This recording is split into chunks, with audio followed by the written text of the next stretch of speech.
ព្រះគម្ពីរអេសេគៀលមានសេចក្តីទំនាយដែលផ្ទុកនៅសេចក្តីនិមិត្តផ្សេងៗគ្នា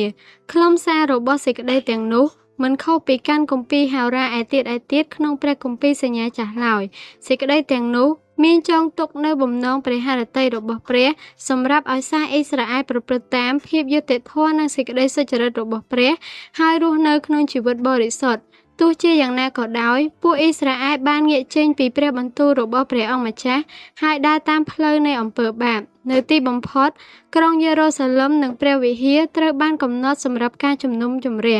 ហោរាអេសេគៀលបានពន្យល់មួយតាមមួយដំណាក់កាលម្ដងអំពីមូលហេតុដែលក្រុងយេរូសាឡឹមត្រូវបំផ្លាញ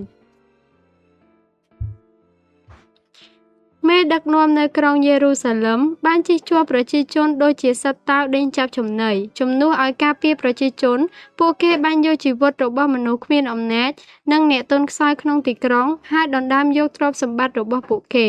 មនុស្សជាច្រើនដែលស្វែងរកជំនួយសម្រាប់ភាពអយុត្តិធម៌គឺត្រូវបានពួកគេក្បត់ជាលទ្ធផលស្ត្រីជាច្រើនបានបាត់បង់ស្វាមីរបស់ពួកគេការដួលរលំរបស់អ៊ីស្រាអែលមិនមែនបណ្ដាលមកពីសង្គ្រាមប្រឆាំងនឹងប្រទេសជិតខាងទេប៉ុន្តែបណ្ដាលមកពីការបៀតបៀនរបស់មេដឹកនាំទៅលើប្រជាជន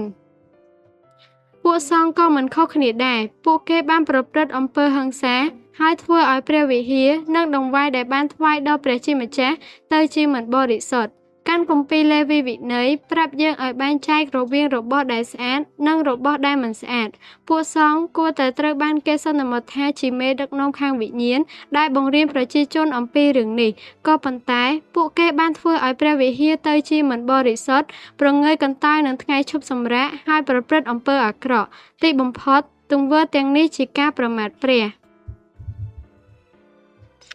ចុះចំណែកពួកហោរាវិញហោរាភាគច្រើនដែលត្រូវស្ដីបន្ទោសមេដឹកនាំនិងពួកសង្ឃចំពោះអំពើខុសឆ្គងរបស់ពួកគេបានបិទភ្នែកចំពោះអំពើបាបរបស់ពួកគេបានអះអាងថាបានឃើញនិមិត្តតាមរយៈការបោកបញ្ឆោតហើយពួកគេថែមទាំងអះអាងថាបាននិយាយពាក្យដែលព្រះមិនបានមានបន្ទូលទៀតផងដូច្នេះហោរាខ្លែងខ្លាយបានកើនឡើងហើយសំឡេងរបស់ហោរាដែលបានថ្លែងពីព្រះハរតីរបស់ព្រះយ៉ាងត្រឹមត្រូ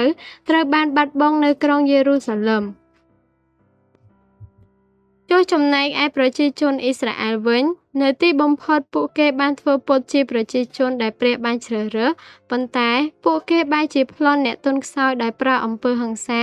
ហើយធ្វើបាបជនបរទេសគ្មានទីពឹងដែលមកដល់ស្រុករបស់ពួកគេបានប្រងើយកន្តើយនិងមិនគោរពតាមសេចក្តីបញ្ញត្តិរបស់ព្រះដែលឲ្យស្រឡាញ់អ្នកជិតខាងនិងបញ្ញត្តិនៃក្រឹតវិន័យដែលឲ្យយកចិត្តទុកដាក់ចំពោះក្មេងកំព្រាស្ត្រីមេម៉ាយនិងជនបរទេសដូច្នេះក្រុងយេរូសាឡឹមបានដួលរលំសំឡេងធ្ងរនិងយំរបស់មនុស្សដែលងាយរងគ្រោះបំផុតនៅក្នុងស្រុកនោះអាចទៅដល់តែព្រះប៉ុណ្ណោះ